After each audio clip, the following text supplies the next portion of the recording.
Good day, my name is Nicola, and in this video I will be explaining the properties of radicals. This is a continuation of my radicals explanation from the previous video, and so in this video we're going to look at fractional exponents, when the exponent here is in the form of a fraction and what this is equal to. So here we can see in this form that the nth root of a to the power of m is equal to, open bracket, the nth root of a, close bracket, to the power of m. Some other radical properties are the nth root of a to the power of n is equal to a given that n, the exponent, is an odd number. Furthermore, the nth root of a to the power of n is equal to the absolute value of a given n is even. This n is even. Let's look into an example that demonstrates how fractional exponents work. Alright, so in our given example, we have third root of 64 squared. And according to the properties of fractional exponents, the third root of 64 squared should be equal to the third root of 64 to the power of 2. So let's first solve the third root of 64 squared. We're going to start by working from the inside. 64 squared is equal to 4,096. Then we need to find the cube root, or the third root of 4,096, which is equal to 16. Now to solve it in this form, which is the cube root of 64, power of 2, let's work from the inside again. The cube root of 64 is equal to 4. 4 squared, so 4 times itself, is equal to 16, thus verifying the rule of fractional exponents, that the nth root of a to the power of m is equal to, open bracket, the nth root of a, close bracket, to the power of m. Now let's look at an example of the nth root of a to the power of n where n is odd. Okay, so in this example we have third root of 8 to the power of 5. Now they are both odd, but they are not equal to each other. 3 is not equal to 5. But this can be broken down into two radicals, the third root of 8 to the power of 3 times the third root of 8 squared. Okay, so again, working from the inside, following what we've just learned about fractional exponents, 8 to the power of 3 is equal to 512.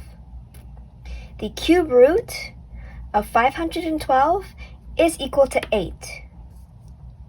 8 squared is equal to 64. You can write that there. The cube root of 512 is equal to 8, supporting this given rule that the nth root of a to the power of n is equal to a given that n is odd. In this instance, n was 3, so n3 is an odd number. We cubed 8, and that was equal to 512. And then we got the cube root of 512, which is equal to 8, which is our a in this instance, therefore validating this rule. So continuing with this equation, we also have the cube root of 64. The cube root of 64 is equal to 4. So given our 8, which we got by following this rule, and then 4, which we got by following the basic rules of radicals, we were able to get the final answer to the cube root of 8 to the power of 5, which is 24. But in doing so, we were able to validate this rule that the nth root of a to the power of n is equal to a, given that n is odd, where our n was our 3 and our a was our 8. And finally, with our last example, which will demonstrate the nth root of a to the power of n is equal to the absolute value of a, given that n is even. Okay, So in this example, we have the square root of negative 4 to the power of 5.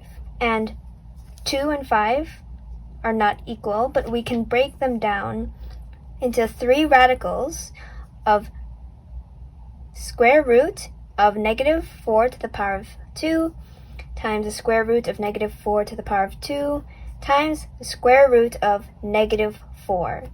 These 3 radicals make up our square root of negative 4 to the power of 5. As if we were to add the 2 and the 2 and the invisible one here, we would get the 5.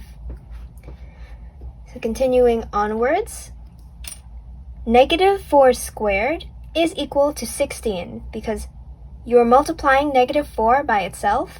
Negative 4 times negative 4 is the positive number 16.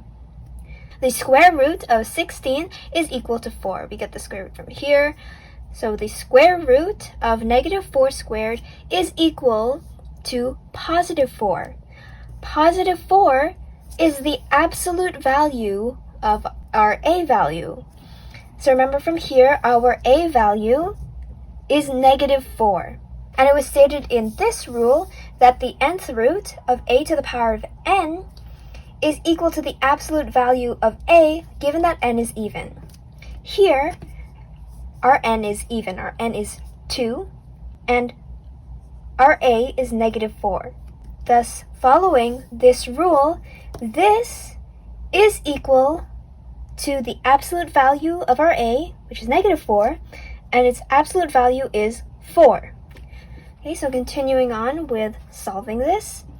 So we've established that the square root of negative 4 squared is equal to 4. We have 2 of these terms. Therefore, it's 4 times 4 times square root of negative 4, the last term here which I haven't changed, and thus 4 times 4 is equal to 16 times the square root of negative 4, which is square root of negative 4. So you might be wondering why I wrote 2 here, but not here and here. I wrote the number 2 here just for clarity, given that this rule is written in this form. But normally, you would not write 2 here. This is just for the sake of explanation. Normally, when writing the square root, you would simply write the square root without the letter 2. I hope this video helped you understand some more of the properties of radicals.